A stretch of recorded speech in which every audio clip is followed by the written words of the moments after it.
Hello, my name is Fareed Ben-Youssef, and I'm here today with Olivier Babinet, the director of the film Swagger, which we are showing as part of the Global Perspectives on Society film series. So Olivier, today we're going to talk about your film, both on a micro level, in terms of specific scenes, and on a macro level, in terms of your overall vision. And I thought maybe to start, we could watch the film's trailer in order to familiarize ourselves with your particular style. Is that okay? Yes. Perfect.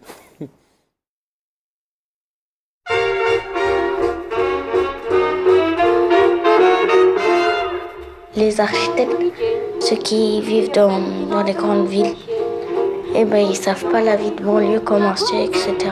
Ils font de grands bâtiments. Après, comme le bâtiment il est grand, et ben après les gens ils veulent pas vivre dedans.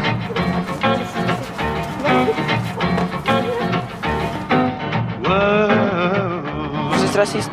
Parce que je suis noir. Non, Je suis noir et vous. Non. Ah, les Al-Qaïda, tout ça là. Ah là là, il faut sortir tout ça de la France. Là, dans les écoles même. Je connais pas les Français de souche. C'est rare qu'on en voit des purs français. Peut-être j'en ai déjà rencontré, mais peut-être je les ai oubliés en fait. Moi j'ai rencontré à Paris et je les considère comme des personnes normales.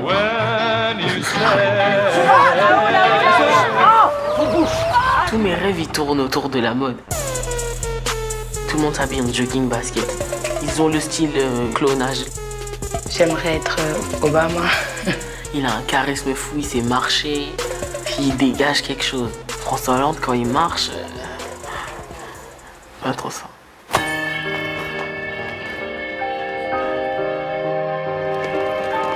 Il n'y a aucun épisode de Mickey que j'aime. Ça me fait peur, Mickey. C'est une souris qui parle et qui chante et qui danse. Être amoureux, je sais pas. C'est quand tu penses que t'as trouvé la personne qui te manquait. Ils se font des bisous sur la bouche. Ça rajoute un truc à la vie.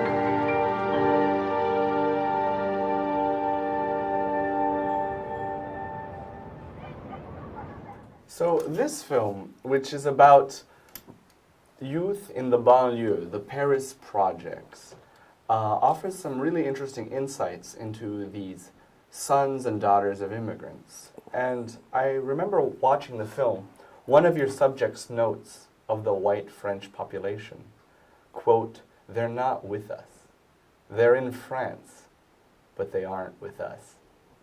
Now, I was just wondering, Olivier, if you could further elaborate on how the banlieue is seen within France for non-French audiences who are watching the film. You mean what is the image of banlieue in general in the media? Or? That's right. It depends on the media, but I was talking before about Fox News. It's not a French media, but when Fox News talk about the French banlieue, it's like a war zone, and there was a joke about that on French television, because sometimes they talk about some neighborhood we know and where everybody go, and it's like and they call that a no-go zone, and but. Well, I can take a precise example. Sure. So I spent approximately 4 years in a school in Aulnay-sous-Bois, in the middle of a very famous suburb in France. There was big riots there last year and 10 years ago, or 12 years ago. And so I was in that school with all the teenagers you can see on the screen, and different girls, guys, some of them are really shy, some of them are really, like Régis, really expansive and eccentric. Il y en a qui sont très complexés. So there are some that are very anxious and neurotic. I mean, they are human, and different kind of human. And one day I was making some research. I was researching on the internet, and I saw just a short extract of a television, un journal télévisé. Sort of a television news program. Yes, about that school. Ah. And so there was, it's like the French Fox News. And there was also a map with fire or something like that. Synthesizer, anxious music. Oh, so anxious music, yeah. And you see from far away, you see just the school and some kids like that. Look, and I think the journalists, maybe they just stay 2 minutes, they put the camera, shoot from far away, and they go back, put some synthesizer, and suddenly you have the feeling that it's the most dangerous school in France. Okay. And me, I was on the other side. I was with the kids since 2 years, and so it's a different vision for sure. Whoa! So this school that you filmed, it's not the. I don't answer exactly to your question. No. This is very helpful though, because I think it shows us from this specific example, this school that you shoot in Swagger in a very humane, fantastic, and complex way. Has been shown in the French media, in their version of Fox News, as a kind of war zone with menacing synthesizer music and mysterious hooded figures. Is that correct? Yeah, from far away. Yes. So do you think that your project with this film was to go closer? Was to break the media bubble a little bit? Yeah. And I have an expression for that. It was to see who is behind the hood. The hood. Whoa. I mean, that's interesting, this notion of being able to see beyond the hood. It makes me think, what were the other visions of the banlieue in cinema or in art that you think your film responds to? Were there any other films you had in mind that you wanted to go against by making this documentary? Or add to? I don't know whole the movie about suburb, French movie about suburb, and I don't like some of them, but I didn't watch them. Okay. I mean, I don't like them, but I didn't watch them. Right. You know what I mean? Of course. I have a bad impression. But maybe the problem is I call that the suburb mythology. It's the same problem in the media. It's when you want to impress the audience, to have audience, you always focus on the most spectacular aspect of the suburbs. So drug dealers, murders, or so. When you always focus on that kind of aspect, you have the feeling that it's war there, and it's the same problem in cinema, because in France, when you want to do a gangster movie, you do a suburb movie, right? I understand that, because le film de genre is genre film. Genre film. I love genre film, but in such a political situation, like in France, since the terrorist attack and everything, and la cassure que ça a provoqué dans la société française. The rupture that it provoked in French society. Voilà, la manière dont les politiciens se sont emparés de ça, et par moments pour dresser les gens les uns contre les autres. The manner in which politicians use this situation to put people against each other. I think as a director, you have tu dois lutter contre ça. Tu dois. You have to fight against that. You have to propose another vision, and more une vision plus juste. A more just vision. Even if it's really spectacular to do a gangster movie, and I love gangster movie, but it's a problem actually to continue to just do that, I think. But I have tried to do my best to put spectacular sequence in my movie, and to keep the audience just only with small kids talking. To keep them entertained. Yeah, that was my idea to because if you have the choice to see a gangster movie, it's Sunday night, I want to watch a good movie. Oh, it's a documentary, just kids talking, boring. I have tried to do my best to keep the audience and because my purpose was to keep the audience really très de les captiver avec. To captivate the audience. Well, it's interesting that you're saying is you're proposing that swagger exists in a world where the banlieue is shown in very spectacular ways as a kind of gangster film in reality. And what's interesting about your method is that you were disrupting the spectacular mythology of the banlieue by using spectacle itself. Your film is very spectacular, and yet you're using that to grab our attention and to bring us closer to behind the hood, rather than just reiterating or reinforcing the stereotypes we see. I mean, it's curious that you say that, because I remember being very struck that trauma, you mentioned the state of emergency and the terrorist attacks, Yes. it seems to infect the film. One girl says she has a terrifying nightmare involving attackers dressed in black that almost recalled the Charlie Hebdo attacks, it seemed. Yeah. And she ends with the phrase, "I was scared." You then cut to silence and to the faces of the other subjects of the film who seem to be responding to that phrase, "I was scared." It's as though they all share her fear. J'étais arrivée un jour, j'étais avec ma famille et il y a un monsieur, il est venu, il a tiré sur tout le monde. Avec une arme.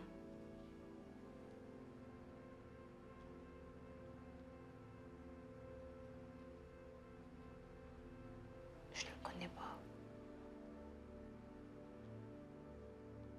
Tout en noir.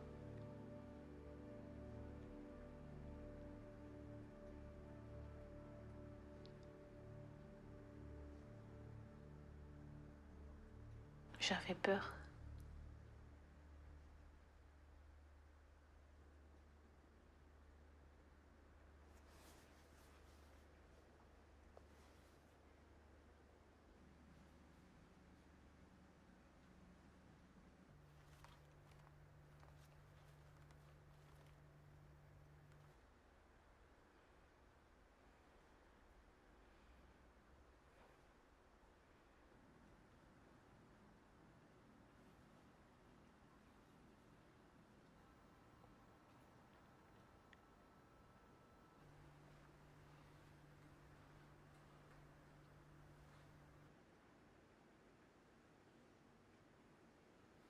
And I was just wondering, watching the film, if you could describe the fear that you encountered. Where does this fear spring from? The image of the banlieue, the spectacular image? Does it spring from the state of emergency? What do we make of the fear that this girl was talking about? I think that this sequence shows that we are all in the same boat.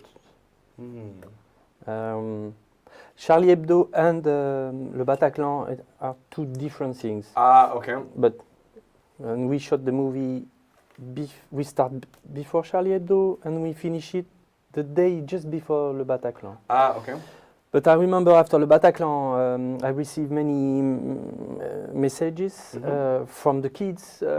Ask me, where are you? How are you? And one of them was at the football match where one of the terrorists explodes behind the suicide bomber. Yes. And I feel with Le Bataclan that we were in the same boat. The same fear was everywhere.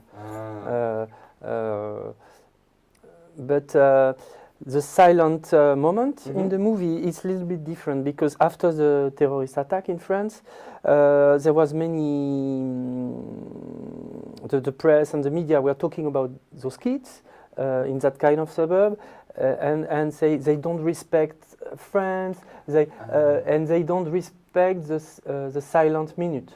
Oh wow! Okay, they don't respect the minute of silence. The minute of silence, because after that, in every school there were a minute of silence. Okay. And so we did with the editor. That was the idea of Isabelle, the editor, to do a minute of silence. And when you're talking with teachers that work in that kind of area in Seine-Saint-Denis, they say it was when you explain to the kids why we're gonna do a minute of silence, everything is well. Tout se passe bien. Everything goes well. Yeah, but if you don't explain, there are kids. It's difficult to have silence from kids from everywhere in the world during 1 minute. But sometimes, because the people were so full of fear and suddenly, they don't respect nothing, they don't respect France, because I have started shooting before the terrorist attack. I knew the importance of making a movie like that in France, even before the terrorist attack. And after, I shot before the interview, and I was, we don't talk about the terrorist attack because we shoot it before. Okay. But no, we shoot it. Sorry, we shoot it because we shoot it during 2 years. Okay. So I sometimes I don't remember. But I have tried to ask them about. But I feel a little bit ashamed to ask them because it was like je leur demandais de se justifier. Parce qu'on a beaucoup demandé à cette jeunesse et c'est une manière de les écarter aussi, comme s'il fallait qu'ils s'excusent ou qu'ils se justifient. It was like you were sort of forcing them to justify themselves, that you were making them exceptional and that they had to justify their actions or apologize for themselves. So I've tried just with 2 of them to call them to come back to talk about that, but I feel a bit ashamed to do that. Sure. And what is in the movie just came from them, without it's not answers on my question. When Astan, the girl talking about her nightmare, yes, about a guy all wearing in black with a Kalashnikov kill her and all her family, it's really a dream from her. Okay. You didn't ask her? No. I just asked her, are you making dream or nightmare? Could you just tell me one of your nightmare? And she told that story. But it's so intense on the camera because the camera is moving. I put music on it, and so you have the impression that it was real. It was for real. Right. Sometimes some people who see the movie think, oh, but it was real. It was. But it's just a nightmare. But, I mean, but it's helpful for me to see because without the French context, we can't fully appreciate the importance of having a minute of silence to show that this population that is often seen as disrespectful to France or not a part of France, actually, or you know. But it's behind. I mean, of course, when you see the movie, of course, a movie is just what is important is what you're thinking or you or in your. Of course, but we have that idea about show them in silence, and maybe it's about the representation, the usual representation of that kind of kids. It's always a group, guys most of the time, talking very louder and with slang and making moves with the hand and. But when you just take time with one, you have t'as plein d'émotions différentes et justement de moments de calme, de réflexion, You have so many different c'est une manière aussi de changer la représentation, de laisser ce temps-là de prendre le temps, quoi. Oui. They have so many different emotions, this calm, this tranquility. You give them the time in order to sort of share something that they wouldn't have been able to share otherwise. Or that is commonly seen in most of these representations. C'est déjà juste une déconstruction de la représentation habituelle de montrer ça, d'autre chose. Yeah, it's a deconstruction of the usual way of showing these people by showing these other sides, these other things. I mean, it's helpful for me because I think watching the film in a place, in a media landscape like France, where the banlieue are often seen as, even in positive representation, as gangsters or what have you, what's striking about the film is that, at least watching it for me, the enemy, in some ways, is not the kids. It's rather the state. And I say this, let me know what you think of this interpretation. But one of the most surprising sequences occurs when you depict Paris as a sci-fi dystopia. I think this follows the testimony of one student who says, "The present is strange. Maybe the future will be the end of the world, like in war films. From here, we see your science fiction version of Paris, where drones monitor the film's subjects, like Régis here behind me."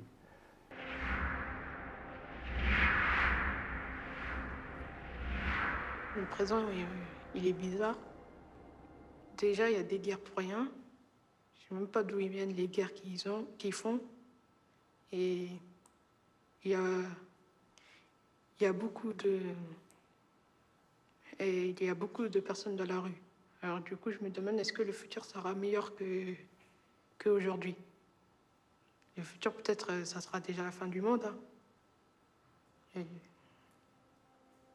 Peut-être la moitié des bâtiments ils seront détruits. Il y aura du feu partout. Enfin, comme les films de guerre.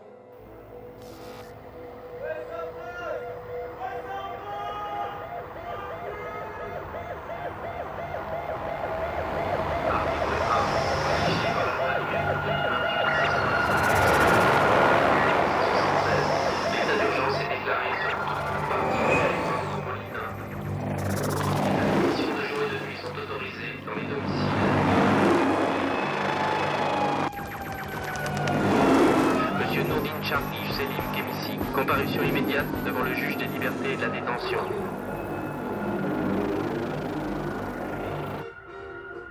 Il n'y a personne.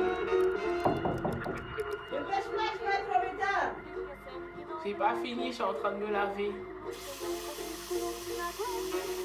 So I would wonder if you could talk a little bit about this presentation of a science fiction Paris, one that resembles not the reality we know, but more like a kind of 1984. It's not Paris, it's the suburb of Paris. Excuse me. Excuse me. No, but I understand. I apologize. And it's important to distinguish that, yes. The banlieue of Paris. Before I start making this movie, I have worked with the kids during 2 years. And I was there to teach them how to make movies. And we did a fantastic movie and science fiction movie. Okay. And they imagine Aulnay-sous-Bois, this suburb, in 100 years. So my inspiration came from that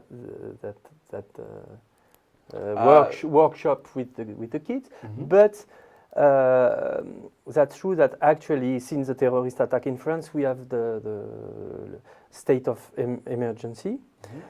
For the little story, when we shot those drone shots, it was just the day after the Bataclan, and the police came with guns because we were. You were piloting drones. Piloting drones next to a school, and so they came with me. But we have the authorization, and it's a vision because if we continue like that, and if we continue to have the state of emergency, maybe one day the police will not come anymore in that kind of project, and they will send police drone, and the drone will decide, like in Afghanistan. Right. Oh, it's a drug dealer. Oh, sorry, it was a kid, and we shoot it with a drone. I mean, that was my idea, to see. Okay, it's a déshumanisation des rapports. Of the relations. Pardon, je vais parler un petit peu français, mais parce que il y a aussi quelque chose qui vient des années de Nicolas Sarkozy, qui ont commencé à ce moment-là. Il a supprimé la police de proximité, qui était une police qui était plus en contact avec les habitants, qui par moments en reprochait de jouer au football, mais qui crée des liens de quartier. Et il a supprimé ça, donc on a été plus dans un rapport de la police qui est plus froid et plus en affrontement. Donc ça vient aussi de là. Et l'étape d'après, c'est juste des drones armés qui viendront. So this puts you put this in a historical perspective a little bit. You describe how you're responding not only to the state of emergency after the Bataclan attacks, but going back farther to the presidency of Sarkozy, and how he stopped the practice of having neighborhood cops, cops that would have links, as you describe, with the community. Instead, there was a distancing that was happening. There was more of space between the people of the banlieue and the police. And so you were imagining what, potentially, is the end result of this distance between when the police start to push away from the very people they're supposed to protect.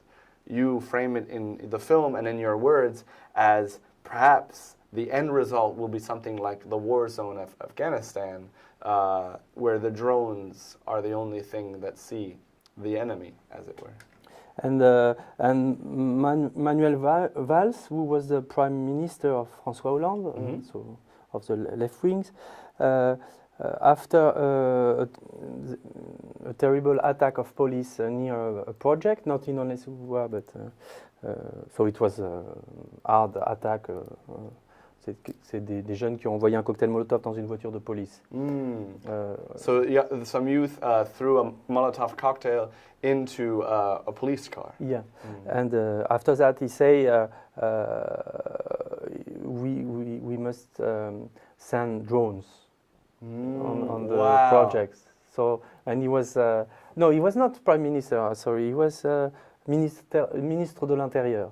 Oh, I mean, but even it's so interesting to hear that this piece of science fiction that we see is in fact very tied to the language or the rhetoric of the state after these moments. That's I think it's not, unfortunately, it's realistic. Right. And what I want to show in that sequence is, okay, but if we do that, they still gonna have kids like Regis who want to be a fashion designer who lives there and preparing to go to school. Right. It's not only humans are living there. Right. So you remind us not only of this reality, this potential reality where the state might see them through a drone eye, but you also remind us by showing Regis preparing to go to school, even as he's being watched, that these subjects are still fully human and still are not reduced to just being simple enemies or one-dimensional characters, but have their full lives. And I think that tension is interesting because you have in your film a reality stemming from these characters, these subjects' perspectives, against this kind of fantasy. And maybe a sort of overall question I would ask is, how do you see documentary itself as a mode to capture the fantastic? To me, that's a surprise, and I'm just wondering, do you see documentary as a tool that can be used not to confront realities, but that can also see the fantastic elements of life?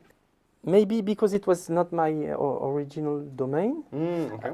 I feel completely free to do everything. And I never, in my life, I never felt free like that. Whoa. And but science fiction and vision of future is always a way to talk about today. And Right. when you imagine what it's gonna be, sometimes you're more in the truth than if you just talk about today. And I don't have a big documentary culture, but a few documentary movie that I love. There is one by Chris Marker, and maybe there is something like that in Le Joli Mai. It's from the 60s. Okay. And sometimes because of the sound. What is Le Joli Mai about? Oh, it's a wonderful movie. It's a portrait of the French society, of people from toutes les classes sociales. All the social classes. In Paris, just before the war in Algeria, I think. Algeria war. Okay. It's just before. Or during the war, I don't remember. And there are some sequence, and with the music, there is a voiceover, and there is a science fiction feeling. I don't know. For me, yeah, it's just because a way of watching from a little bit far away the society and the reality and.